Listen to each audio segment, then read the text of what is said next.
Halo, selamat malam. Vira ya. Perkenalkan, saya Novia. Vira lebih nyaman saya panggil Kak, Mbak, atau apa? Halo, dengan Kak aja, Mbak. Baik, Kak Vira. Kan kita lagi pertemuan online ya. Sekarang posisi Kak Vira lagi di mana dan kesibukannya apa? Saya sekarang lagi di Jogja, Mbak, dan kesibukan saya lagi kuliah online aja sih. Oh, lagi di Jogja. Jadi Kak Vira ini masih kuliah toh. Ambil jurusan apa, Kak? Saya ambil jurusan psikologi, Mbak. Wah, sama kita berarti, Kak. Berarti Kak Vira sudah tahu dong beberapa teori-teori tentang psikologi ya pastinya. Nah, begini Kak Vira, saya mengucapkan terima kasih kepada Kak Vira yang telah meluangkan waktunya untuk mengikuti sesi konseling kita pada kali ini. Saya mau menginformasikan kepada Kak Vira bahwa saya merupakan konselor yang akan mendampingi Kak Vira selama proses konseling. Saat ini saya berada di bawah supervisor psikologi. Saya akan mendengarkan penuh apa yang Kak Vira ceritakan sehingga tidak perlu ragu atau malu untuk menceritakan apapun. Apapun yang Kak Fira ceritakan kepada saya jamin kerahasiaannya. Namun, apabila ada sesuatu di luar kemampuan saya, maka supervisor saya yang akan membantu. Bisa kita mulai konselingnya, Kak? Baik, Mbak.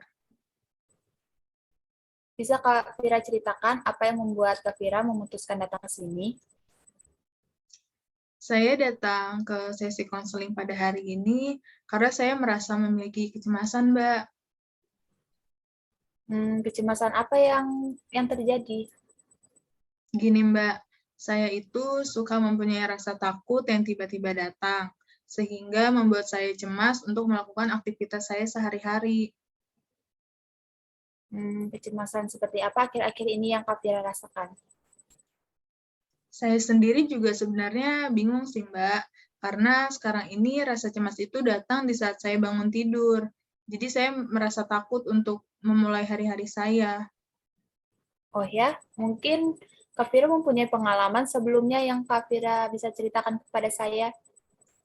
Iya, Mbak, saya punya pengalaman. Jadi waktu itu bangun tidur itu perasaan saya nggak enak.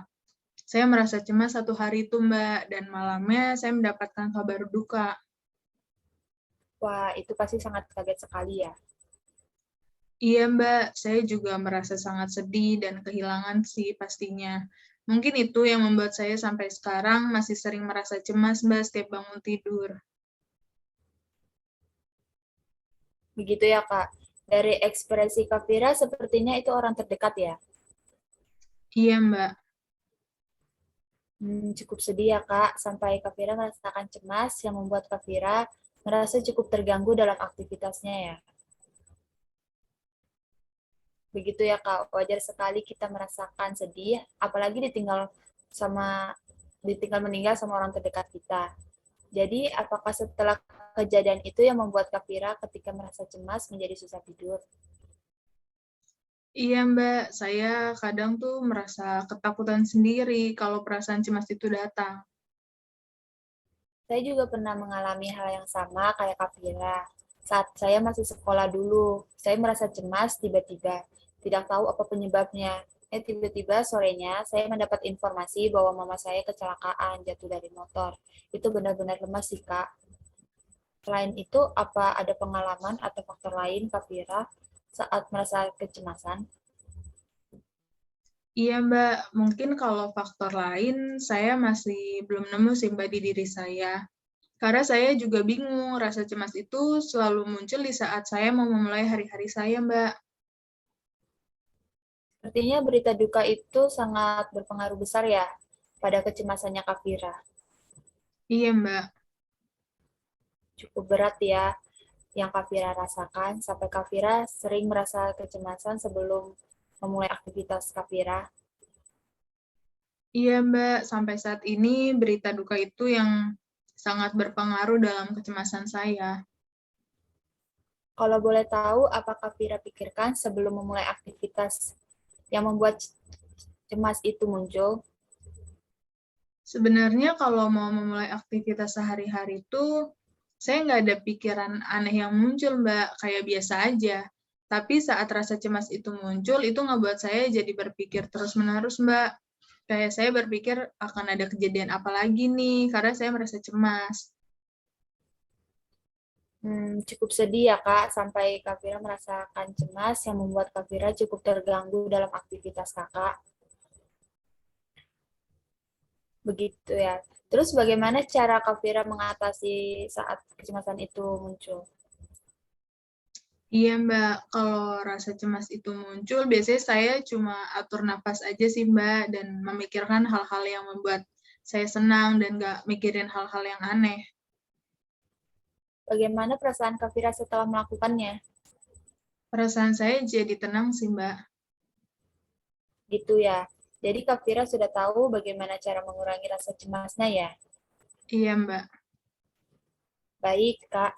Berarti saat ini Kak Vira mempunyai rasa cemas dalam memulai aktivitas yang pernah Kak Vira dapatkan. Dan takut ketika kecemasan itu datang, Kak Vira menerima kabar buruk. Benar begitu, Kak? Iya, Mbak. Baik, kalau begitu terima kasih Kak Vira telah mau bercerita tentang kecemasan yang Kak Vira rasakan kepada saya dalam sesi konseling pada hari ini. Saya tutup sesi konseling kita hari ini ya. Terima kasih. Baik, Mbak. Terima kasih juga sudah mau mendengarkan cerita saya. Halo, selamat malam Kak Vira. Gimana kabarnya? Malam, Mbak. Kabar saya baik. Syukur kalau gitu Mbak. Hari ini kita melanjutkan sesi konseling kita ya. Baik, Mbak. Saya ulas sedikit mengenai pertemuan kita sebelumnya. Jadi Kak Vira bercerita bahwa Kak Vira mempunyai kecemasan dalam memulai aktivitas yang disebabkan sebelumnya pernah mendapat berita duka dan juga mempunyai rasa kecemasan ketika menjadi pusat perhatian di depan umum. Tapi Kak Vira sudah mengetahui bagaimana Kak Vira dapat mengontrol rasa kecemasan itu.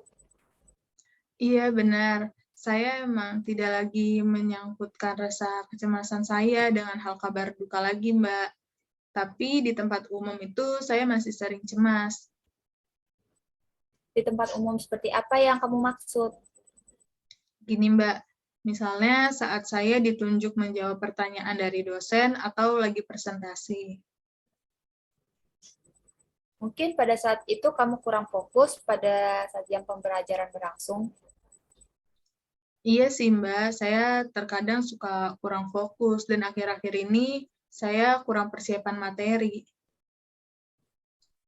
Begitu ya. Kamu sebelumnya bilang kamu cemas kalau dosen menunjuk kamu menjawab pertanyaan. Tapi sebelumnya kamu juga bilang kamu belum ada persiapan. Gimana ya, Mbak? Pertama, dosennya itu menjelaskan dengan suara yang kecil. Terus kedua, materi yang ditampilkan itu terlalu monoton. Maaf sebelumnya, saat saya lihat dari nada bicara kamu menjadi tinggi ya saat kamu menceritakan dosenmu. Tapi nggak apa-apa, saya merasa tersanjung sama kamu yang telah mau menceritakan apa yang kamu rasakan. Sorry, Mbak, saya terlalu terbawa suasana. Mungkin aja kamu itu sudah terlanjut mengira bahwa dosen itu membosankan dan ketika menjelaskan. Tapi sebenarnya ia cukup baik dalam menyampaikan materinya. Iya juga sih, Mbak. Saya sudah keburu males duluan. Soalnya pembawaan dosennya terkesan membosankan. Saya juga pernah berada di posisi Mbak Alami sekarang dulunya. Saya pernah mendapat dosen yang memiliki suaranya yang mengundang rasa ngantuk. Tapi saya tidak mau menjadi orang yang cemas terus pada sesi tanya jawab. Di situ saya mulai mencoba untuk memahami dan mendengarkan saat dosen saya menjelaskan agar saya dapat menutup kekhawatiran yang saya pada sesi tanya jawab. Iya, Mbak, betul sekali. Sebenarnya saya harus mempersiapkan materi sebelumnya agar saya dapat mengurangi rasa kekhawatiran itu. Jadi Kak Fira sudah mengerti ya bagaimana mengurangi rasa kecemasannya. Iya, Mbak. Saya harus Baik, mempersiapkan diri emang sebelum mempelajari pembelajaran berlangsung. baik kalau begitu saya tutup sesi konseling kita pada hari ini ya. Makasih Kak Fira. Baik, Mbak. Makasih juga.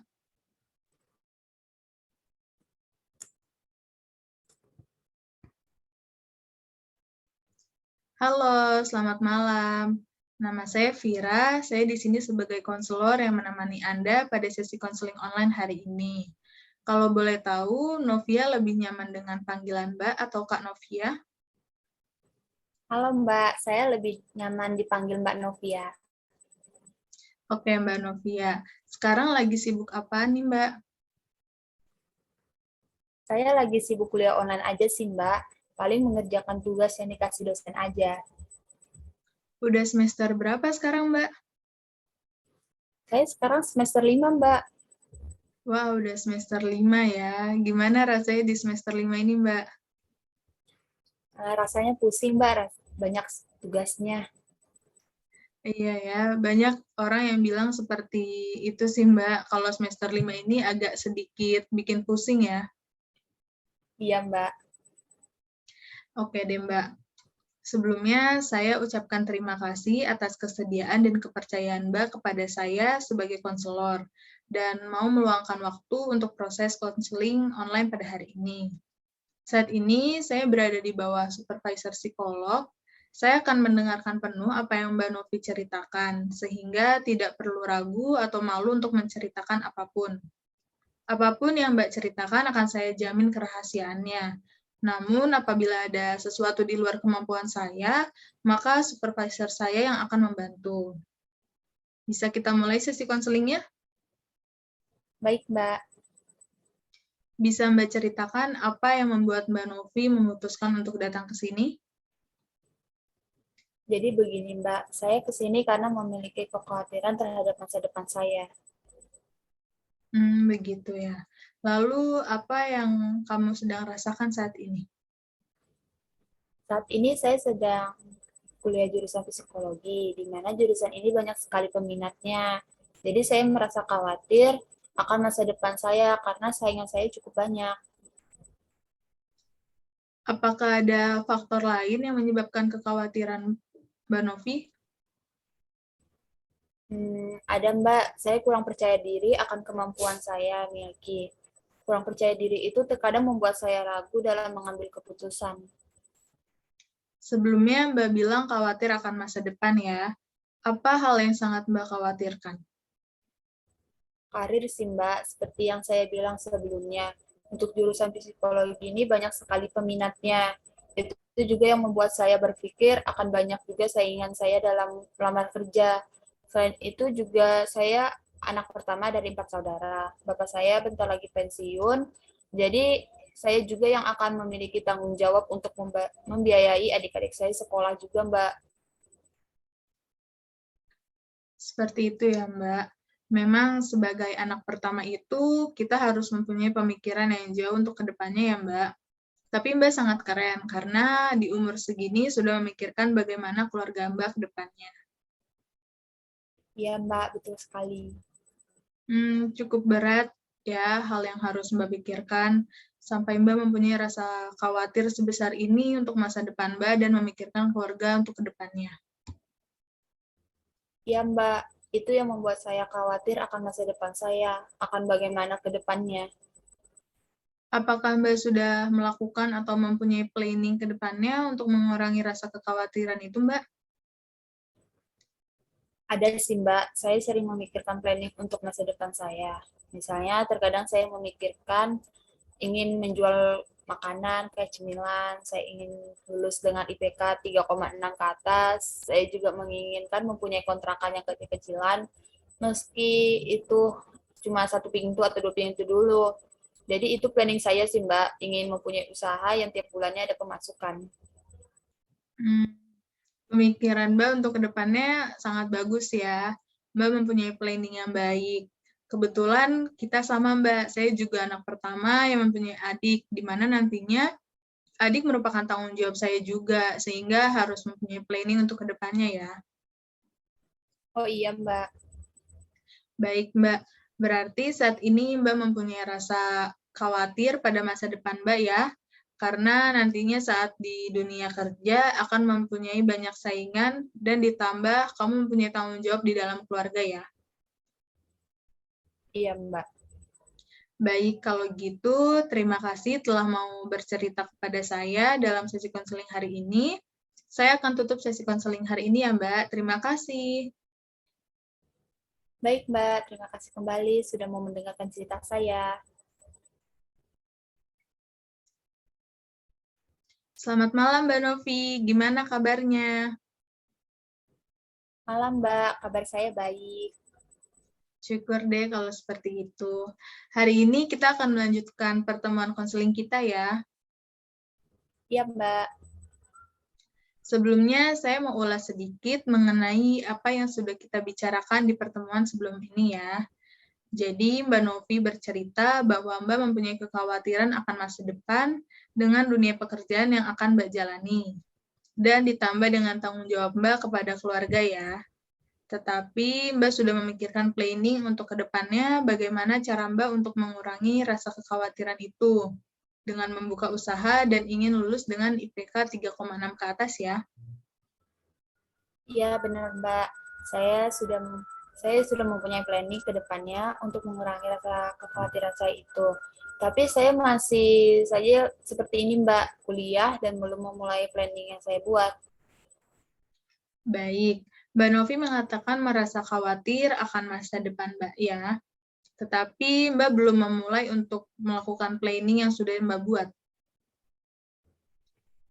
Iya, Mbak, saya juga bingung banget karena saya sebenarnya sangat khawatir akan masa depan saya. Tapi sampai saat ini dari diri saya sendiri belum ada keinginan untuk melakukan satu persatu dari planning yang sudah saya buat sendiri. Mungkin Mbak Novi sebenarnya tidak terlalu mengkhawatirkan hal itu, karena masih merasa ada orang tua yang dapat memenuhi kehidupan Mbak Novi. Mungkin ya Mbak, tapi saya merasa tidak kayak gitu. Di sisi lain memang saya masih mempunyai orang tua, yang dimana saya meminta kebutuhan hidup saya. Tapi di sisi lain saya juga sangat khawatir akan masa depan saya. Maaf sebelumnya Mbak, saat ini saya merasa tidak nyaman. Sepertinya Mbak Novi sedikit emosi kepada saya.